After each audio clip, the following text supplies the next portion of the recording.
Hey everybody, it's Mark Pereira out here. I'm walking through the woods today. So one thing that I wanted to talk to everybody about today is that we are working on a new video for our Mythological Schools of Thought series, all right? And we worked on these videos. We did put a lot of work into them. It's been a long journey, right? But we had the first 5 we put out, which are the critiques of the other schools that exist, the academic schools as they exist today. And now we're working on our video. We're working on the video for the EPIC school and its impact and how we've been able to achieve all the things we've been able to achieve with it. I mean, it's really miraculous that we've been able to do all this stuff. And it's dedication, it's hard work, it's trying to piece these things together, it's figuring it all out, and it's deciding, how we can do this and what we can use, all the tools we can put together with it. And there's a method to it, And that's kind of what I want to talk about today, because we often talk about, you hear people say things like we shouldn't allow academics to research our stuff. We shouldn't allow them to have the tools to do this because it's not their religion. It's not their faith, right? And I believe that is the case. I don't believe that we should just shun academics. I mean, there's a lot of stuff that, they make discoveries. There's archaeological finds they make. There's, there's source material that they translate. I use a lot of that stuff. I mean, that stuff is necessary. We need that stuff, right? But at the same time, I think that really what it is you allow them to present the source materials and help us to understand that better, and then but never give an opinion on the actual religion, right? Because they don't understand the actual religion, and they never will. Other religious people do the same thing. There's no real serious academic research into like the Bible or the Quran or the Vedas or anything like that. All the people who study those books are people that are in those religions, And I mean, there are studies in colleges and stuff like that, but it's not like the religious people don't take those people seriously. They're like, you're not in the religion, you're not part of it, you're not connected to it, so therefore we're not going to listen to you. We don't care about what you think, right? And we should be the same way, right? We want to educate ourselves, we want to learn, we want knowledge and stuff, but we want to know that what we're doing is the proper way to do it for us as religious people. Now I'm going to explain why that's so important. Right? It's not just a bias. It's not trying to claim some sort of, ignorance or trying to say that we're against academics or anything like that. What it is that there's a certain psychology that comes with being a religious person. And there's also a psychology when it comes to being within a religious community. Now, this is something that Victor Rydberg pointed out, and this is going to be in our video. This is going to be stuff that we're going to talk about, is that psychology, that the concepts behind it and what it means to have a religion. And see, this has been the big problem, is that all of these academics, they refuse to even recognize this as a religion. They were like, it's not even anything. They came up with all kinds of theories and ideas and concepts and built huge schools of thought. We're not talking about like this is just the opinions of a handful of people. We're talking about the very foundations of universities and schools and grants and money and all of these different things that came about over centuries, right? And all of those people were building all this stuff off of lies, misinformation, things that were incorrect, and all you have to ask yourself is, do you believe that this is not a religion, that they were just worshiping weather phenomenon, or they were really just worshiping the Roman and Greek gods or biblical characters? No, that's not true. All right, and we've proven that. We've shown that that's not the case. And the revolutionary concept behind what we are doing is that we recognize this religion as a religion, that it is a religion, and that's what it is, right? And I know that sounds crazy because it's so obvious, right? But it's not. It really is not. There's all these people who made all of these arguments and created all these weird things. They would fill their texts, like their translations and their models, with interpolations, which are additions, and emendations, which are changes. So they would change the text and add to the text to make it fit their models, right? And we believe, Rydberg believed very strongly, that we don't do that, like ever. You should never imitate or change, ever. I mean, there's sometimes we have to make choices on words, what does a word mean? It's not clear in the manuscript, it's scratched out, something like that, that's different. But when they're clearly changing the text to meet a certain bias or a certain model, a certain concept, then that's something you have to speak out against. You have to prove it. You have to build evidence around and show that that's not the case, right?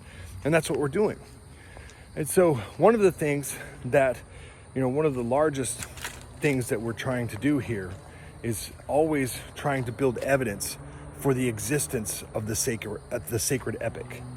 Now, a lot of people, they come to us and they get on to us about things that we added into the Osteretta, the Odnistetta, or whatever, right? And those details that you shouldn't have done this, shouldn't have put this in there. The idea of that book was not to worry about what we put in there, what we didn't put in there. The idea was to prove the epic, to prove that the epic existed. And then once you saw the epic, then the poetry makes sense.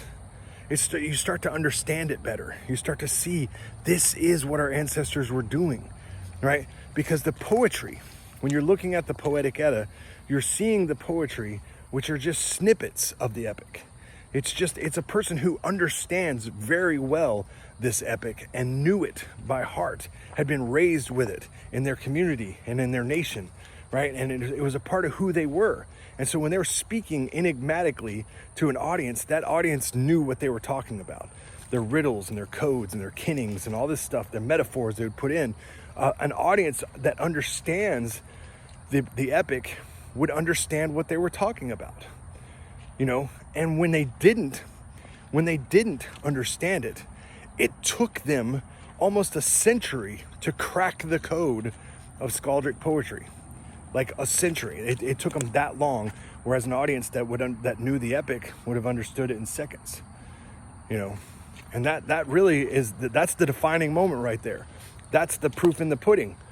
When you have these scholars and academics, it took them a century to really truly understand skaldic poetry and what it was saying, what they were talking about, whereas you can see that the person who's writing the poem is speaking to an audience that he's trying to convey a message to them that they would easily understand, which means that there was a grander narrative, a grander storyline that showed them, how they could decipher this poetry. And so if they knew it, then they would, oh yeah, well, he's talking about this and he's talking about that, because I understand the epic. I grew up with it. It's part of who I am. It's part of my culture, right? And so that's what we're doing. That's what we're trying to show people. And the underlying message behind it is that the psychology or the sociology of religion is one of cohesion.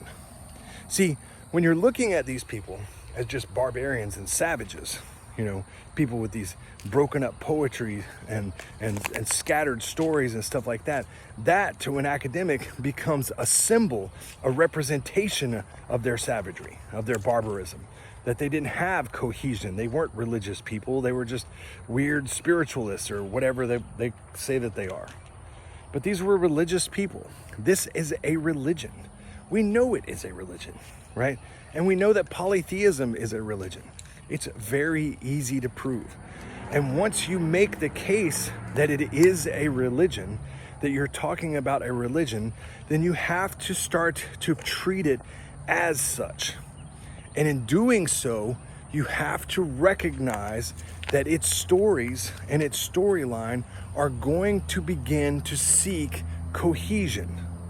And so that's where an epic comes in, right? That's how you get the grand epics that we have, and storylines that follow a certain narrative and a certain pathway, so you begin to understand the grander culture. And so these communities would have this epic chain, and then stories would rise and stories would fall. Some would become folk tales, some would become part of the mythos. It was whatever was inspired, whatever was they believed brought to them by the gods. We believe that. It's divine inspiration. And so the storyline would be added to the epic chain. And if it wasn't added to the epic chain, it became just a minor story.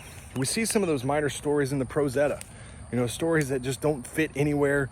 They're kind of weird. They're just kind of like offshoots of things. I'm thinking like the story of when Odin goes to the farmers, and he does the work of 8 men, and in order to stop him, he throws up the hone in the air, and they all chop each other up. Like, that doesn't really fit anywhere in the epic. It's just a bizarre story.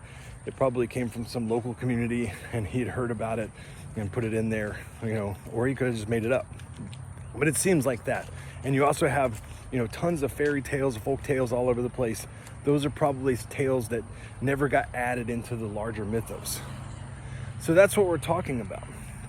And as we understand this, as we build the epic, and we understand that the only way you can move forward as a religion is to recognize the epic method, because it is the only method that seeks to prove the religion, whereas the other ones seek to deconstruct the religion, then you begin to understand that as heathens, as religious people, this is what we have to do.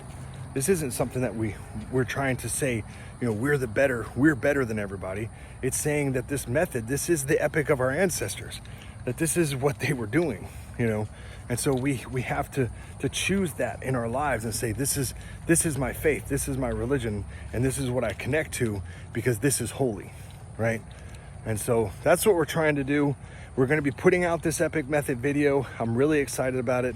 We've already got the first draft of the script done, so we're working on the second draft right now. We're going to get a lot of stuff put into it. All right, so everybody have a good night. Keep an eye for this. It's going to be coming out hopefully soon. All right, have a good night and hail the gods.